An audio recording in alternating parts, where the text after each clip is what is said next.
السلام علیکم ورحمت الله وبرکاتو ملګرو په نوې کې به زه تاسو ته راوښیم چې څنګه کولی شئ تاسو چې د ټیک ټاک دپاره یا د سنیک ویډیو دپاره په خپلو عکسونو باندې تیاره شاعري او تیار اوازونه کم وایس چې دي هغه ولګوئ او ډېرې ښایسته ښایسته او ډېرې خوندورې او مزیدار سټیټس چې دي هغه جوړ کړئ. نو قدرمنو دغه ټوټله طریقه درته راښایم په نوې ویډیو کې. ویډیو تر اخره وګورئ، ویډیو سکپ کوئ مه، خو دې نه مخکې ویډیوکیشن راز دی که تر اوسه پورې تاسو زموږ ټیکنیکل پښتو یوټیوب چینل نه یې سبسکرایب کړی، دا سبسکرایب کوه، خوا کې د غنټۍ نشان هم کلیک کړئ چې زمونږ نوې ویډیوز تاسو ته په وخت باندې دررسي.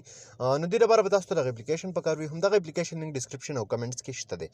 تاسو به دغه اپلیکیشن اول خپل موبایل ته را ډاونلوډ کړئ. ټیک ده، کله چې تاسو دغه اپلیکیشن خپل موبایل ته را ډاونلوډ کړئ او دغه اپلیکیشن تاسو خپل په موبایل کې کول آف کړئ، تاسو ته به داسې شان یو انټرفیس راشي. دا وګورئ دلته کې تاسو ته به ښکاري.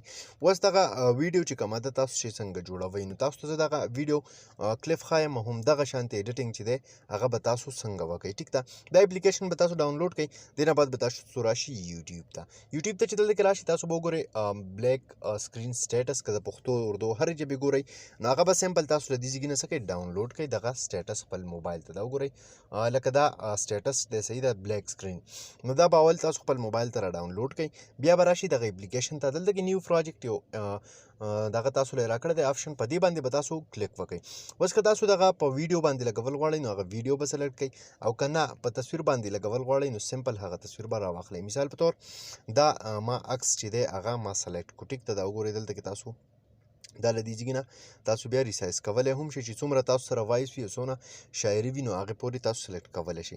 اوس لاندې به تاسو راشئ، دلته کې تاسو له به یو آپشن راکړی وي، تاسو ته به دلته کې ښکاري. ټیک ده، دا وګورئ ایډ اورلی یو آپشن به دلته کې وي، په ایډیټ باندې سمپل تاسو کلیک وکړئ، راشي دلته کې ایډ اورلی کوم آپشن چې دی په هغې باندې به تاسو کلیک واخلئ.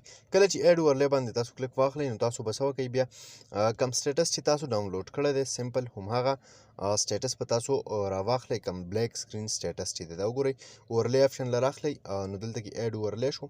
اوس دلته کې به تاسو وګورئ کوم ډاونلوډ سټیټس چې دي ما سره، ما چې کوم بلیک سکرین سټیټس ډاونلوډ کړي دي، صحیح ده، یوټیوب نه، دا وګورئ دا به د دې ځایګې نه په ایډ آپشن باندې تاسو کلیک واخلئ. اوس اول دا تاسو چک کړئ دغه کوم سټیټس چې تاسو ډاونلوډ کړی دی دا شو، صحیح ده. په دې کلیک وکړئ، دلته کې تاسو راشئ، لاندې یو آپشن به تاسو ته ښکاري، صحیح ده، دې باندې به تاسو کلیک وکړئ، هغه دی سپلایس، صحیح ده. دا به د دې ځایګې نه تاسو کوم د دې بیکګراونډ چې دی هغه به کم کړئ، دا به د دې ځایګې نه تاسو ښه باقاعده ریسایز کړئ. اوس که تاسو دا وګورئ نو ستاسو په هغه عکس باندې هغه هر څه هغه سټیټس چې دی هغه پې ولګېدو، بیکګراونډ هر څه یې تاسو د دې ځایګې نه چک کولی شئ.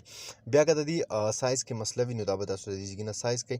دې نه علاوه انیمیشن دی، صحیح ده، کم ان اوله کې چې ویډیو څنګه سټارټ کېږي دا وګورئ دغه شانتې سټارټ، یا کم ځای کې چې اینډ کېږي هغه اینډ کومبو هر څه چې دي ډېر ښایسته ښایسته افیکټس دي پکې، دغه افیکټس به پې تاسو بیا ولګوئ. دلته کې تاسو ته به ښه واضحه زما د موبایل په سکرین باندې ښکاري. نو په دې طریقه تاسو کولی شئ چې دغه شانتې ښایسته ښایسته سټیټسي ویډیوګانې جوړې کړئ. ورپسې دا ایکسپورټ آپشن دی، دا به ستاسو سره په موبایل کې سیف شي. د دې ځای نه تاسو وټساپ سټیټس له، ټیک ټاک له، سنیک ویډیو له دغه ویډیو خپل ورکولی هم شئ. نو په دې طریقه تاسو کولی شئ چې دغه شانتې ټرینډینګ والا کومې ویډیو چې دي شاعرۍ والا هغه جوړې کړئ. قدرمنو دا نوې ویډیو امید لرم چې خوښه شوې به وي، که خوښه شوې وي لایک یې کړئ، چینل سبسکرایبول مه هېروئ، ملګرو سره یې شیر کړئ. تر بلې ویډیو د خپل ځان ډېر زیات خیال ساتئ. د خدای په امان.